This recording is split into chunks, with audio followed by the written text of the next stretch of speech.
쉽게 풀어쓴 기독교 세계관 이야기 네 번째 시간 우리 같이 보도록 하겠습니다. 먼저 지난 시간에 있었던 내용을 살펴봐야 되겠죠. 우리가 지금 큰 성경에서 이야기하는 세계관의 큰 패턴, 창조, 그 다음에 타락, 그 다음에 구속. 지난 시간에 타락에 대한 이야기를 두 챕터를 했었고, 오늘은 구속과 연관된, 구속이란 말은 쉬운 말로 구원 이렇게도 표현할 수 있는 거예요. 구속에 관한 이야기 두 챕터를 할 텐데 지난 시간에 봤던 그림 중에 중요한 그림이에요. 타락과 연관해서 아담과 하와가 뱀의 유혹으로 하나님께서 명령한 말씀을 듣지 않고 도리어 뱀의 말을 듣고, 아담은 도리어 여자의 말을 듣고 스스로 죄의 길을 선택했다, 이런 내용을 살펴봤었어요. 인간의 타락이 악의 원인이다. 왜 세상에 이렇게 악한 일이, 재난이 많은가 했을 때 그 원인을 분명하게 알아야 된다고 했는데, 원인을 제대로 알아야 처방을 제대로 할 수 있다고 했는데, 그 원인은 바로 인간의 타락이다. 이게 단순히 성경에 나온 신화나 그냥 스토리가 아니라 정말로 있었던 사실이고, 이 이유 때문에 인간이 지금 이 세상이 저주받고 심판 가운데 있다. 그래서 모든 재앙과 고통과 악이 여기서부터 나온다는 성경적 근거를 이야기했습니다. 이 그림 기억나요? 죄라고 비교했을 때 죄의 열매가 있다면 죄의 뿌리가 있어요. 죄의 뿌리를 뭘로 이야기했었죠? 지난 시간에 혹시 기억나요? 죄의 뿌리, 근본적인 죄의 그 기초는 어떤 본성? 어떤 본성일까요? 악한 본성. 왜 악하다고 표현하죠? 중요한 것은 하나님과의 관계에서 그 악을 정의해야 돼요. 좋다 나쁘다의 기준은 하나님이 정하는데, 사람이 그걸 좋다 나쁘다 내가 정하겠다고 한 거죠. 그런 것. 그게 뭐예요? 하나님 생각은 그렇지만 내 생각은 이래요. 이게 뭐예요? 자기 스스로 판단하고 자기 스스로 결정하겠다는 거. 그걸 어려운 말로 지난 시간에 자율, 스스로 정치하겠다는 거예요. 내가 스스로 모든 걸 관리하겠다는 거예요. 오토노미, 내가 스스로 판단하고 결정하고 내 뜻대로 가겠다. 하나님은 하나님의 뜻대로 하기를 원하는데, 나는 인간은 내 뜻대로, 인간의 뜻대로, 인간이 기준이다, 인간이 만물의 척도다, 이런 기준으로 가는 거. 하나님 앞에서는 이것이 가장 큰 죄의 원인이 된다, 근본이다, 이렇게 말할 수 있어요. 지난 시간에 봤던 그림이에요. 계속해서 이런 표현을 했었죠. 타락의 결과는 모든 면에서 하나님을 기쁘시게 할 수 있는 능력을 잃어버렸다. 그러니까 단순히 하나님을 떠났어, 그러니까 이제 사람이 나름대로 알아서 살면 돼, 이런 문제가 아니라 하나님을 떠나는 순간이 곧 죽음의 순간이 되는 거예요. 오직 생명과 참된 기쁨과 평안은 하나님께만 있는 건데, 내가 하나님을 떠나기로 작정했어요. 그리고 인간으로서는 스스로 하나님께 갈 수도 없고, 하나님의 말씀에 순종할 수 있는 힘도 없고, 하나님을 기쁘게 할 수 있는 어떤 능력도 인간에게는 없다. 영어로 total depravity라고 표현해요. 전적인 타락이다, 이렇게 표현할 수 있어요. 그럼에도 불구하고 지난 시간에 마무리하면서 이런 얘기를 했어요. 하나님께서 이 세상을 저주하고 심판했지만 이 세상은 그냥 최악으로 이제 끝나는 길로 무조건 가는 게 아니라, 여전히 하나님은 이 세상을 보존하신다는 의미에서 문화 명령은 여전히 타락 후에도 계속된다. 문화 명령이 뭐였어요? 번성하고 이 땅을 다스려라. 이 표현, 처음에 타락하기 전에 아담과 하와에게 줬던 표현은 노아의 홍수 이후에 무지개 언약을 하시면서 하나님께서는 여전히 노아에게도 이 땅에 번성해라, 이 땅을 다스려라, 이런 표현을 하셨죠. 네, 오늘 제 7장인데요. 세상의 소망이라는 제목으로 한번 같이 보도록 하겠습니다. 세상에 여전히 많은 사람들이 이 세상에 정말 살만한 가치가 있는가, 내가 삶의 의미가 무엇인가 가지고 많이 고민합니다. 철학자들도 철학대로. 모든 종류의 사람들이 이런 고민을 쉽게 뛰어넘을 수는 없어요. 어떤 종교를 갖는다고 해서 그 종교에서 참된 답을 주지도 않아요. 스스로 그런 고민들을 잃어버리려는 노력을 하는 거예요. 세상이 어떻게 돌아가는지 우린 모르니까 그냥 우리 나름대로 삶의 의미를 부여하면서 살자. 어떤 사람은 착한 일을 하면서 사는 게 삶의 의미다, 그냥 이렇게 생각하는 거예요. 어떤 사람은 내 가족이 행복한 게 삶의 의미다. 어떤 사람은 돈이다, 명예다, 이렇게 자기 나름대로 삶의 가치, 소망을 가지고 살아가요. 그런데 어느 누구도 이 세상에 사는 진짜 그 삶의 의미를 발견할 수는 없다. 하나님을 만나기 전까지는, 하나님을 인식하기 전까지는 어느 누구도 진짜 삶의 소망을 발견할 수 없다. 계속 이야기하는 것처럼 많은 청소년들이 방황하고 사춘기를 맞는 이유도 바로 이 정체성의 혼란이, 어디로 와서 어디로 가는가에 대한 근본적인 제일 베이직되는 질문에 대한 답변을 어느 누구도 해주지 않아요. 많이 공부한다고 해서 그 답을 찾는 것도 아니고. 그러나 분명한 것은 성경은 그것을 아주 명확하게 이야기해줘요. 어떤 종교도 이것이 인생의 참된 의미다, 담대하게 단언하지 못해요. 그렇지만 성경은 분명하게 하나님과 사람과의 관계에서 창조부터 시작해서 왜 악의 문제가 생겼는지를 정확하게 말하고, 어떻게 이 악의 문제가 해결될 수 있는지, 그리고 인생의 진짜 삶의 의미가 뭔지를 성경은 아주 분명하게 얘기해요. 에스더가 아직 어려서 다른 종교들을 막 이렇게 조사해보고 연구해보지 못했지만 기회가 된다면 할 수 있으면 좋겠어요. 그렇지만 어느 종교의 어느 경전, 그들이 참고하는 그 종교의 귀한 책이라고 하는 거기서도 삶의 의미를 명확하게 명쾌하게 말해주고 있는 책은 없어요. 성경은 그런 의미에서 분명하게 참된 소망이 무엇인지를 가르쳐주고 있다. 그 소망은 어디서 발견돼요? 성경이 말하는 것은 예수 그리스도를 통한 소망이다. 그게 바로 우리가 오늘 다루려고 하는 구속과 연관된 부분이에요. 성경 이야기로 다시 돌아가 보면요, 성경에서 창세기 처음 시작할 때 타락의 그 시작 스토리를 이야기하면서 아담과 하가 범죄하고 에덴 동산에서 쫓겨나는 장면에서 하나님께서 이 그림에서 볼 수 있는 것처럼 중요한 일을 하세요. 그게 뭘까요? 이 그림에서 발견되는 건 뭐예요? 하나님께서 아담과 하와를 위해서 하신 일 중에 중요한 일, 가죽옷을 입혀주신 거예요. 이게 뭘 의미한다고 했죠? 기억나요? 예수님의 희생까지 보여주는 거예요. 1차적으로는 이 가죽 옷이라는 것 자체가 어떤 동물이 죽어야 된다는 걸 이미 전제하는 거죠. 피를 흘려 죽어야 이 가죽 옷을 만들 수 있는데, 하나님께서는 이들이 스스로 나무 옷가지로 이렇게 수치를, 부끄러움을 가렸던 그것을 하나님께서는 한 생명을 죽이시고 그의 가죽으로 이들의 아담과 하와의 수치를 가려주시는 거예요. 이게 굉장히 상징적이고, 에스더가 표현한 대로 예수님께서 장차 희생하시고 우리의 죄를 용서하시고 우리의 수치를 가려주신다는 것까지를 예표해 주시는 거죠. 그 전에 하나님께서 뱀을 저주하는 장면에서, 뱀의 심판을 저주하는 장면에서 창세기 3장 15절에 특별히 이런 표현하세요. 여자의 후손은 너의 머리를 상하게 할 것이다. 너는 뱀을 가리키고, 여자의 후손은 누구를 가리키겠어요? 하와가 여자니까 여자의 후손이 뱀의 머리를 할 것이다. 이것을 신학자들은 원복음이라고 그래요. 쉬운 말로 최초의 복음이다.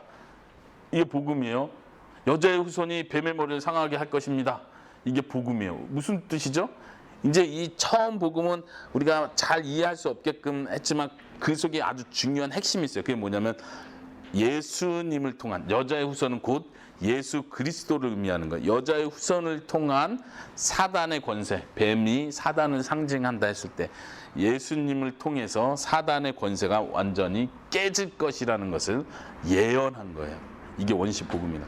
그냥 창세기부터 이미 타락을 이야기하는 그 순간부터 하나님은 이미 구속과 구원에 대한 분명한 작정을 보여주고 있다는 얘기죠.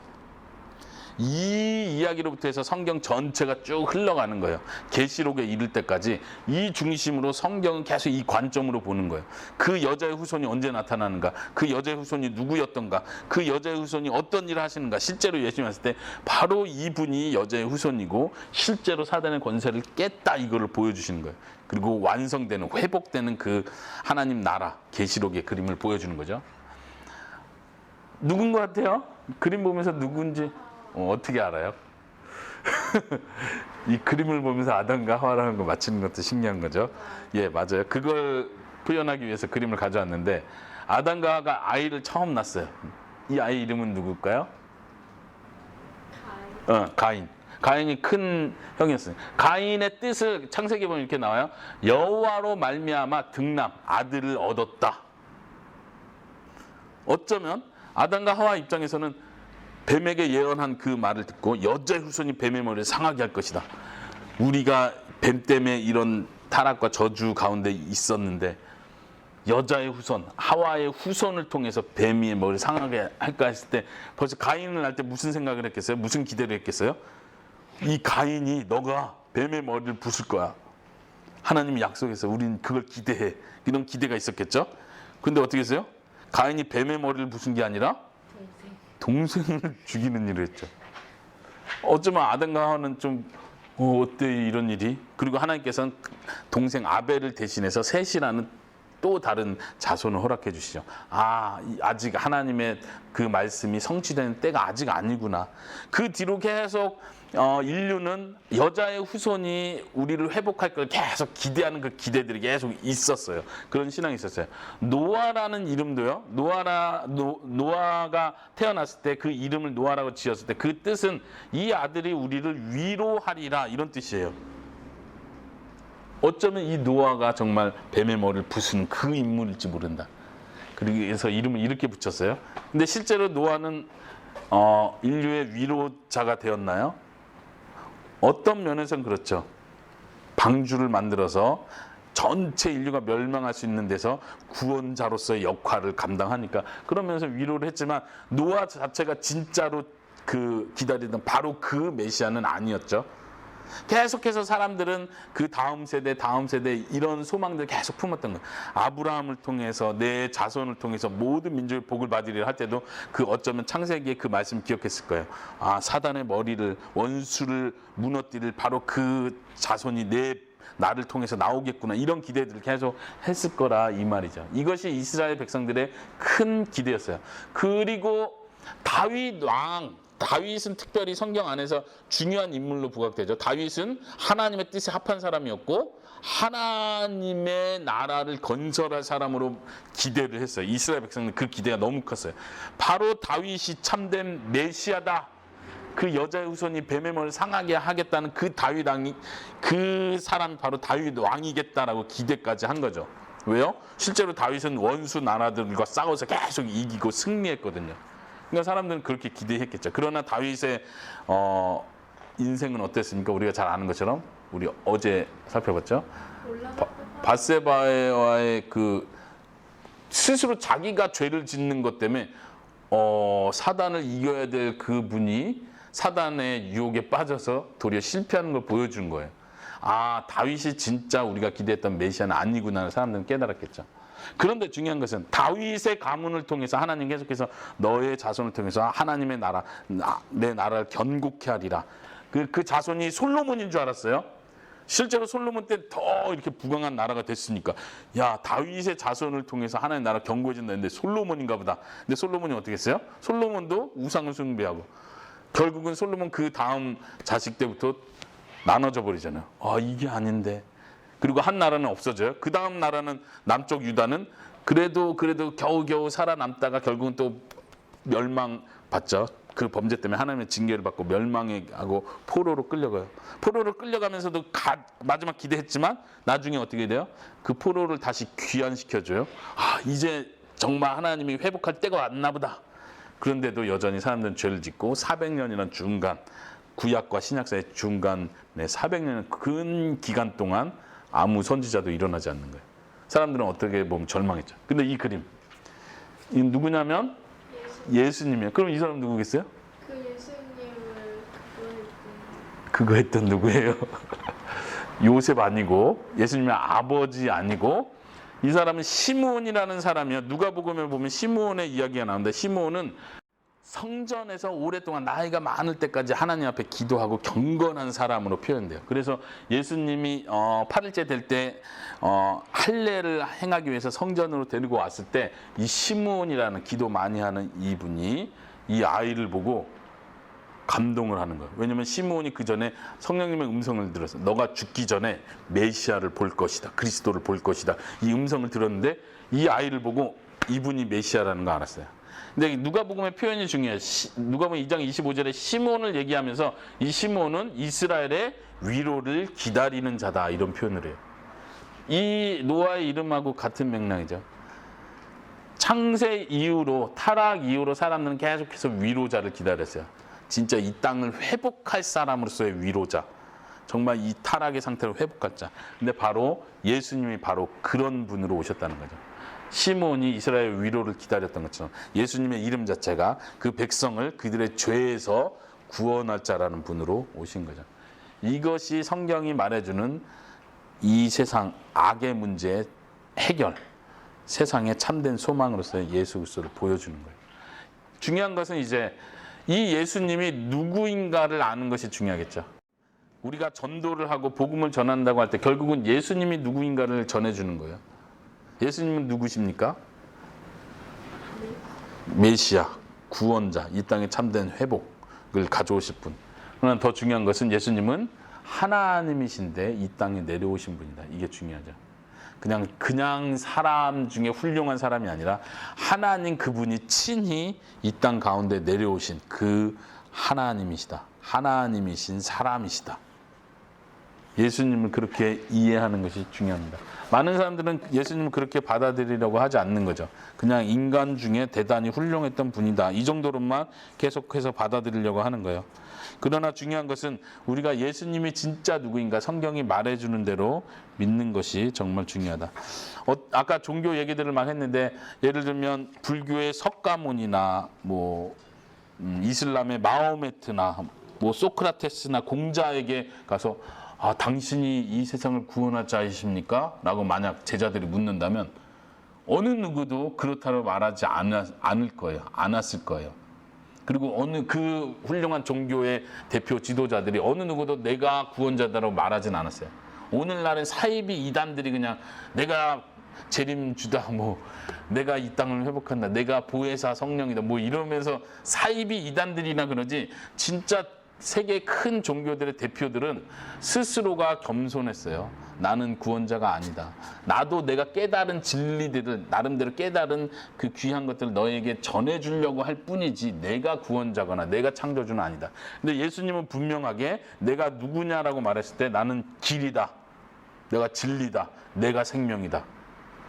예수님만이 이런 말씀을 하셨어요. 어떤 종교에서도 이런 분을 찾아볼 수 없다는 거 우리가 알 필요가 있어요. 그럼 우리는 결정하죠. 이 말한 예수님은 참으로 말씀하신 거 진짠가? 아니면 예수님이 너무 오버하셔서 미치셨나? 우리가 미치셔서 이런 말을 한 게 아니라고 믿는다면, 생각한다면 우린 그분이 한 말이 참이라는 걸 받아들여야 되는 거예요. 우리는 바로 그 예수님을 믿는 것입니다. 또 하나 중요한 것은 예수님이 누구신가와 함께 예수님이 무엇을 하셨는가를 우리가 아는 게 중요해요. 예수님을 믿는다는 것은 예수님이 어떤 분인지를 믿는다는 것이고, 또 하나 예수님이 어떤 일을 하셨는지를 믿는 거예요. 예수님이 하신 일은 우리의 죄를 대신해서 죽으신 일이죠. 십자가에 죽으신 그 죽음의 의미는 세상 사람들이 생각하는 것처럼 착하게 살았는데 세상이 너무 악해서 예수님도 어쩔 수 없이 죽었다, 이게 아니라 예수님은 처음부터 하나님이신 예수님께서 이 땅에 어린 남자아이로 태어날 때부터 성장해 가면서 예수님의 사역을 하면서도 분명히 내가 해야 될 목표가 뭔지를 아셨고 스스로 죽음의 길을 선택하셨죠. 우리 마태복음에서 살펴보는 것처럼 예수님은 계속해서 내가 고난받고 죽을 것이다. 그리고 부활할 것이다. 마태복음 특별히 3번에 걸쳐서 그런 얘기를 하죠. 예수님께서는 스스로 죽음의 길을 택하셨다. 그 죽음의 의미는 예수님의 백성들, 하나님께서 선택하신 그 사람들의 죄를 대신해서 그 대가를 지불하기 위해서 죽으신 것이다. 그리고 또한 예수님이 부활하셨어요. 부활이 왜 그렇게 중요하죠? 이것은 예언된 것이고 예수님이 성취하심으로써 정말로 예수님이 예언된 그 메시아고 하나님이 지명한 그분이라는 걸 보여주는 거예요. 능력으로 부활하시고 부활을 통해서 예수님을 믿는 사람들을 의롭다라고 칭해 주시는 거죠. 예수님께서 십자가에서 하셨던 말씀처럼 다 이루었다. 무엇을 다 이룬 거죠? 우리의 구원의 문제, 구속을 이루셨다는 얘기를 하는 거예요. 죄의 대가를 다 치르셨고 또한 부활을 통해서 우리를 의롭다고 해주시는 것입니다. 에스너는 이 사실을 믿습니까? 네, 믿으시기 바랍니다. 구원이라는 것은 결국 하나님과의 관계가 회복되는 걸 말해요. 이 그림을 한번 보세요. 자동차 바퀴예요. 사람들은 생각하기를 이 세상이 타락하고 문제가 있는 것은 이 차 비유했던 거 기억나요? 차를 처음 딱 샀는데 브레이크가 안 밟혀. 이건 무슨 문제예요? 이 차를 잘못 만든 거죠. 그러니까 차 회사에 가가지고 바꿔달라고 해야 돼. 근데 사람들은 자꾸 이 세상에 재앙이 있고 악이 있는 문제를 하나님이 뭔가 잘못해서 뭔가를 잘못 만들어놔서 세상에 이렇게 지금 꼬여왔다고 생각하는 거예요. 사람을 왜 처음부터 완벽하게 만든지 유혹에 빠져서 죄짓게 만들어서 하나님 잘못 아니 자꾸 이렇게 가려고 하는 거예요. 그러나 성경은 말하기를 인간이 스스로 하나님을 택하지 않고 스스로 스스로의 길을 택했다. 지금 얘기하려고 하는 건 이 자동차의 바퀴를 잘 보세요. 만약 자동차가 바른 방향으로 가면은 하나님이 기뻐하시는 그 길로 가는 건데 스스로 방향을 바꿔버린 거예요. 이 차 자체가 문제가 있는 거 아니에요. 스스로 내 마음이, 내 결정이 운전자가 방향을 내가 이렇게 바꿔놔서 그러니까 차가 하나님 방향이 아닌 다른 방향으로 가고 있어. 그리고 사람들은 말하기를 차가 문제 있다고 자꾸 그러는 자기가 방향을 이렇게 바꿔놓고. 무슨 말인지 알아요? 그런데 구속이라는 것은 8장 지금 넘어온 거예요. 구속이라는 것은 뭐냐면은 이 자동차의 바퀴를 바른 방향으로 돌려놓는 거예요.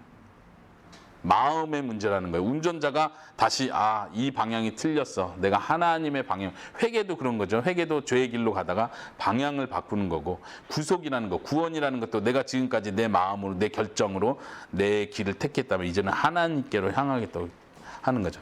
아브라함 카이퍼라는 사람은 이렇게 말했습니다. 한번 읽어봐요. 시작. 구속은 삶의 바퀴를 바로잡는 것이다. 3. 우리의 인생, 우리의 삶의 바퀴를 바로잡는 것이 구속이다. 구원이다. 하나님께서 그 일을 하게 해주시는 거예요. 예수님께서 십자가에 죽으심으로 죄의 대가를 치르심으로써 우리에게 해주시는 일은 바로 우리가 우리의 삶의 방향, 다시 말하면 삶의 진정한 의미를 되찾는 거예요. 지금 아까 처음에 얘기한 것처럼 사람들은 돈이 인생에 중요하다. 내 가족이 행복한 게 인생에서 중요하다. 그냥 착한 일 하면서 사는 게 인생의 의미다라고 나름대로 삶의 의미를 부여하지만 성경이 말하는 삶의 의미를 찾는 것. 이것이 정말 하나님이 이 세상을 처음 만드실 때 계획하신 거구나라고 깨닫고 그 삶의 의미로 찾아가는 것. 이것이 구원이고 구속이다라는 말이에요. 이해되십니까? 이 그림을 잘 기억하시기 바랍니다. 자, 이 그림도 우리가 이 구속을 이해하는 데 도움이 되는 것 같아서 제가 가져왔는데 영어 읽어볼까요? Creation, 창조, for, 타락, redemption, 구속. 이거는 뭐예요? Restoration. Restoration은 회복이라고 번역할 수 있어요. 회복됐다. 아픈 사람이 병이 다 깔끔히 났어요. 야, 회복됐다. 이렇게 표현할 수 있어요. 어떤 부부가 막 싸움해가지고 이혼할까 말까 했는데 다시 좋은 관계로 돌아왔어요. 이걸 회복됐다고, 관계가 회복됐다 이렇게 표현할 수 있어요. 근데 이 구속이라는 것 자체가 회복을 말하는 거예요. 처음 하나님께서 만드신 창조의 모습을 다시 가져오는 거예요. 타락이 막 이렇게 앙상하고 피폐한 모습을 가져왔다면 타락에서 끝나는 것이 아니라 회복까지 가져오는 거죠. 구속은 곧 회복을 포함한다. 이렇게 말할 수 있겠죠. 구속은 예수 그리스도를 통한 회복이다. 예수님을 통한 회복이다. 또 다른 표현으로 구속은 세상을 창조하신 본래의 목적대로 회복하는 것이다. 하나님께서 처음 천지를 창조하실 때 그 본래의 목적이 있었어요. 하나님께 영광을 돌리고 하나님 안에서 기뻐하고 하나님을 기뻐하고 그 안에서 평안과 기쁨을 누리는 것. 하나님이 이걸 창조의 본래 목적으로 했다면 이 구속은 예수님이 구원하신 그 목적은 그것을 회복하는 거예요. 어쩌면 이 그림에서 보는 것처럼 더 풍성하게 그것을 회복하는 것이다. 자, 넘어가 볼까요? 이 그림은 뭘 보여주는 것 같습니까? 리뎀션이라고 써 있어요. 구속이라는 것은 이렇게 설명해 볼 수 있을 것 같아요. 죄 사함, 용서받는다는 뜻이에요. 죄 사함, 용서받는다. 죄책에서 해방된다. 죄책이라는 건 죄를 졌으니까 책임을 져야 된다. 형벌을 받아야 된다라는 말에서 해방되는 거예요. 마치 죄의 사슬에 묶여있던 자가 죄로부터 해방되는 것처럼 이제는 지옥의 형벌을 받아야 되는데 이제 지옥의 형벌로부터는 이제 자유한 자가 된 거. 속량이라는 말은 성경에서 나오는 어려운 표현 중에 하나인데 뭐냐면 노예를 해방시켜 줄 때 노예에 대한 몸값을 주고 그 노예를 해방시켜 주는 거예요. 다른 사람의 노예인데 그 노예를 내가 살 때 몸값을 주고 내가 사오는 거. 이 옛날 주인으로부터 해방되는 걸 속량이라고 표현해요. 근데 성경은 이런 단어를 쓰면서 구원에 대한 설명을 해요. 우리가 죄의 노예였다면 이제는 예수님께서 몸값을 지불하시고 죄의 노예에서 우리를 사오시는 거예요. 이게 해방이다. 이 그림을 통해서 그걸 보여주고요. 또 한 그림. 이건 영어로 보이세요? justification. 무슨 뜻일까요?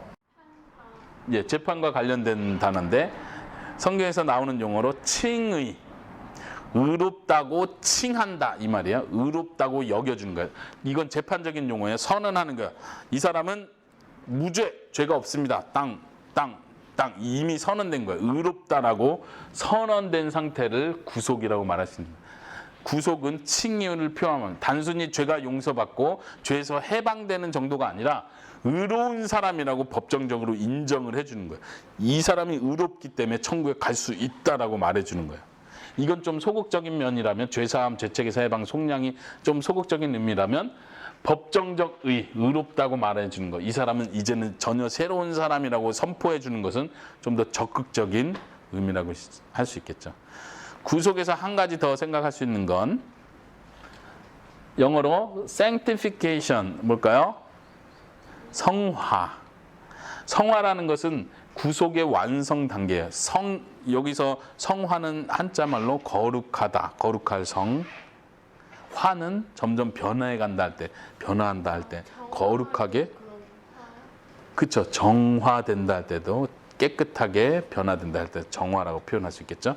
성화는 우리가 하나님 앞에 죄에서 벗어나 실질적 이제 성화라고 말할 때는 실질적으로 내가 예수님 믿고 나서 실질적으로 죄를 짓지 않고 좀 더 착하게 하나님을 기쁘시게 삶이 실제로 변화되어 가는 그 과정을 말하는 거예요. 이것은 구속의 완성을 향해서 가는 거예요. 다시 말하면 이 땅에서 우리가 구속을 완성하는 건 아니에요. 이제는 더 이상 내가 죄를 안 짓는다 이렇게 말할 수는 없어요. 그런 단계가 오진 않아요. 성화는 죽을 때까지 가는 거예요. 예수님이 재림하실 때까지 성화의 과정을 밟아가는 거예요. 성경은 표현하기를 에베소서에서 이렇게 표현합니다. 옛사람을 버리고 새 사람을 입어라. 옛사람을 벗어버려라. 마치 옷을 벗듯이 옛날 더러운 옷을 벗어버리듯이 옛사람을 벗어버려라. 옛날 욕심, 내 중심으로 내 기준으로 생각했던 그런 생각과 행동들을 버려라. 버리려고 노력하라는 얘기죠. 그리고 새 사람을 입어라. 이건 예수 그리스도로 옷 입으라는 얘기예요. 의와 진리와 거룩이라는 옷을 입으라는 얘기죠. 이건 우리가 날마다 계속해서 노력해야 되는 부분입니다. 자, 마지막으로 마무리하면서 생각해 봅시다. 우리는 성경을 통해서 이 타락한 세상에서 새로운 관점, 새로운 안목을 갖는 거예요. 성경이 없다면 우리는 이 세상의 악의 원인이 무엇인지 알지 못하고, 성경이 없다면 하나님께서 목표하시는 구원과 회복이 뭘 의미하는지 알 수가 없어요. 자, 에스더가 한번 이거 읽어볼까요? 크게. 구속은 삶의 의미를 회복하며 삶의 지혜와 새로운 안목을 준다. 이해돼요? 예수님께서 우리를 구속하심으로써 우리의 삶의 의미를 회복해 주는 거야. 아, 이게 진짜 내가 살아야 될 이유구나. 에스더에게 그게 있습니까? 이게 내가 살아야 될 이유구나. 아, 이 목표로 내가 살아야 되는구나. 그런 게 있어요? 단순히 에스더가 미래를 생각하면서 아, 나 만화가가 되고 싶고, 아, 나 뭐를 하고 싶고, 아, 그렇게 살면 좋겠다, 행복하겠다, 이렇게 끝나는 게 아니라 내가 하나님 앞에 구원받은 자로서, 하나님의 자녀로서 내가 이렇게 사는 것이 정말로 의미 있는 뜻깊은 삶이 되겠구나라는 확신이 있어야 돼요. 구원받았다는 건 그것을 회복해 주는 걸 말해요. 그리고 삶에 대한 새로운 안목을 준다. 이제는 삶의 의미가 다른 데서 찾았다.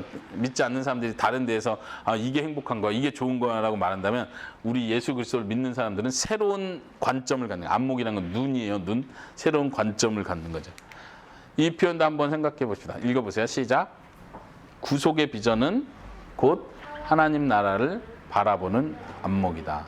우리가 마지막으로 생각해야 될 것은 우리가 구원받은 자로서 이제는 어떻게 살아야 되느냐, 삶의 의미를 좀 더 설명하는 거예요. 하나님의 나라를 바라보는 거죠. 하나님의 나라가 이제는 완성의 단계로 향해서 가요. 그래서 예수님께서는 마태복음 마지막 장에서 말씀하시기를 너희는 가서 모든 족속으로 제자를 삼아라. 세례를 줘라. 내가 분부한 모든 것을 가르쳐 지키게 하라. 세상 끝날까지 내가 항상 함께 있을 것이다. 이 이야기는 뭐예요? 이 마지막 중요한 명령은 하나님의 나라가 이제는 계속해서 확장되어야 된다. 이제 예수님이 다시 오시는 재림하시는 그날까지 하나님의 나라는 계속해서 점점점 확장되고 더 부흥해 나갈 것이다. 너희도 거기서 그 역할을 감당해라. 이 이야기예요. 하나님의 나라를 바라보는 관점. 에스더가 어떤 직장을 만나 직장 생활을 하든지 어떤 사람을 만나서 어떤 가정을 이루든지 이 관점을 잃어버리면 안 돼요. 내가 사는 것, 내가 하는 것이 하나님 나라의 관점으로 하나님의 나라를 확장시키고 그 나라가 이 땅 가운데 건설되고 회복되는 걸 보기 원하는 그 마음으로, 그리고 더 중요한 것은 예수님이 재림하시는 그날 하나님의 나라가 완성된다는 것을 기다리고 소망하는 마음으로 살아야 된다. 우리 어제 교리문답 할 때 그 얘기했죠. 종말과 연관해서. 정말로 천국을 소망하고 예수님이 다시 오시는 걸 소망하는 자답게 우린 거룩한 삶을 살아야 돼요. 또한 그것과 함께 우리가 살아가는 인생에서 정말로 하나님의 나라에 도움되는, 하나님의 나라를 건설하는 일에 앞장서는 그런 일들을 하기를 간절히 바랍니다. 자, 다시 한번 설명하겠습니다.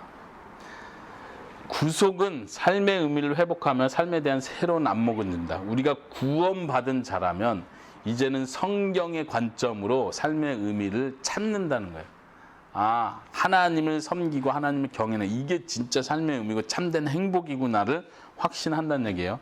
삶에 대한 새로운 안목을 준다는 거. 내가 무엇을 하든지 이 일을, 직장 일을 하든 가정 생활을 하든 무엇을 하든지 아, 이것이 하나님이 기뻐하는구나. 새로운 하나님의 뜻, 하나님의 기준을 발견한다는 뜻이에요. 눈이 생긴다는 얘기예요.